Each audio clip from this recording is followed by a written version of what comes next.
Good morning, everyone. Bob Ravenscroft, the Vice President for Advancement here at Bryan Health on October 29th, 2020. I'll start with our daily stats. We had a couple of advanced questions we'll get to and then open it up for other questions that might be of interest today. Our midnight census here at Bryan Medical Center was 542 patients. As far as COVID testing, we have now administered 28,650 tests, resulting in 3,411 positive results. Right now we are sitting at 280 pending tests. 206 of those are from the drive-through. Temporary blip with our basically a small delay of about a half a day to a day as the Midwest kind of spikes up. It's put pressure on the external labs. So a little bit of pending that we hadn't seen in a while, but the delay is not bad and they are back on track. The number of COVID patients in our hospital now totals 60. Of those 60, 6 of these patients are no longer infectious.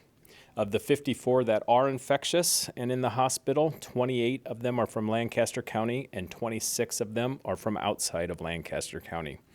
As far as patients on ventilators, there are currently 11 patients on ventilators. 3 are from patients that are no longer infectious, but obviously still very ill. And the 8 that are positive currently and on ventilators, 3 are from Lancaster County and 5 are out. In our ICU, we have 14 COVID patients. 10 of them are in the infectious category. 4 are no longer infectious. We have 17 in our progressive care unit. 16 of them are in the infectious category, and 1 is no longer infectious. And then we have 29 patients in general care, and 1 of them is no longer infectious.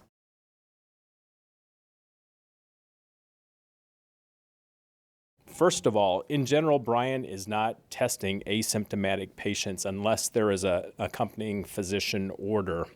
Why?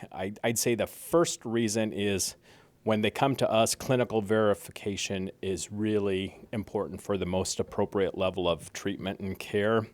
It's really multifactorial. It also factors into the available testing supplies, available PPE and we're not in danger of PPE, but you don't know what's coming down the road, so conservation measures remain in place.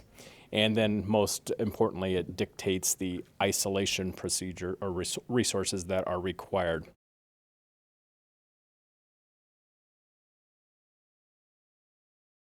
We have multiple levels of testing. The one that we call our Veritor or our rapid antigen test is quick.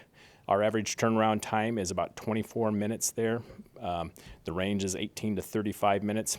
What this test looks for is a presence of an antigen, but the key to that, it has to be within 5 days of symptom onset, and if administered accurately, appropriately, it is very accurate and it is less expensive. Who receives those are patients presenting to our emergency department, mental health units, and independent center. And then you kind of go up to the next level, and you've heard a little bit about this through some of the Big Ten verification. We have the Cepheid test, which is a PCR test. It is very expensive, and what the PCR test does is it finds presence of DNA that might be replicating. And if that DNA is present, obviously, you're positive. It is an expensive test. It is used for inpatient stat orders. Average turnaround time is about 3 hours for that one. The next level is also a PCR test, and that's what we've been calling our Luma's Aries test in past briefings. Also an RNA test to determine if that DNA is replicating, and that range is about 2 hours and 9 minutes. That is for Bryan Health inpatients, routine orders, our employees, our physicians, and then first responders in the community from LFR, LPD, Sheriff's Office, State Patrol, community leaders, etc. Then the last one is the routine test that we send out to LabCorp, where we swab and send it out. That's because of the higher volume of that. The key to that is it's important to stabilize them temperature-wise, packaging-wise for safe transfer, and then also be administered, appropriately. All of these tests are very accurate at Bryan if administered appropriately, analyzed appropriately, and transferred in the right time frame. And honestly, we're very fortunate because of our on-site lab.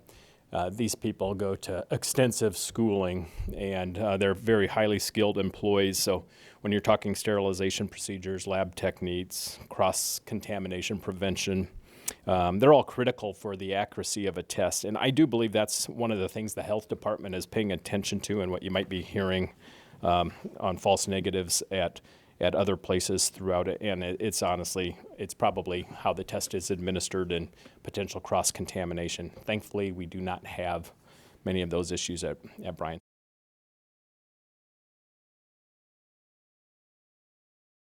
As far as cost, there's no expense for some people, and then there is expense for others, just like any service.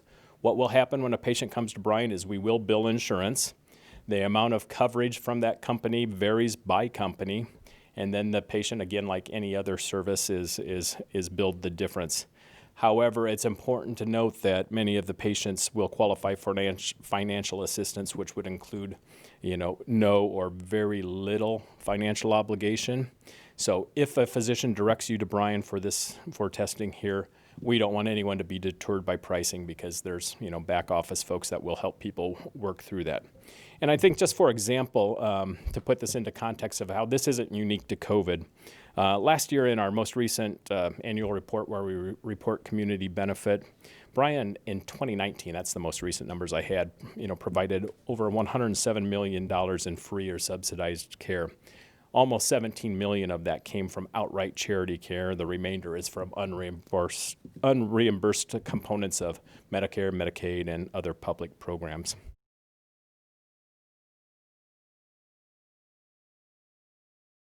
It's really hard to speak to this because it varies by company, and I don't mean to deflect, but it's really a question more appropriate for the insurance companies themselves to answer.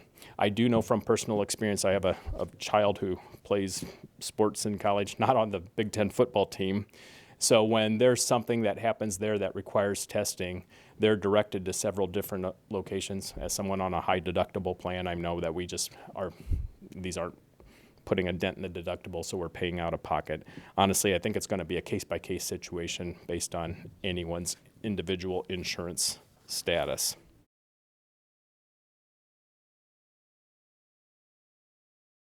Yes, we are always on the lookout for traveling nurses. I think we have about 70 working in here right now. We'll follow up with you, Matt, to see if we have a specific number on that. Are there issues finding them right now? Absolutely, there is. The demand for these traveling nurses is through the roof, as you can imagine. Typically, they would cost about $70 an hour. It's about $150 an hour right now, and frankly, they aren't out there. So I know everybody's looking for them, but the fact of the matter is it is very difficult to get.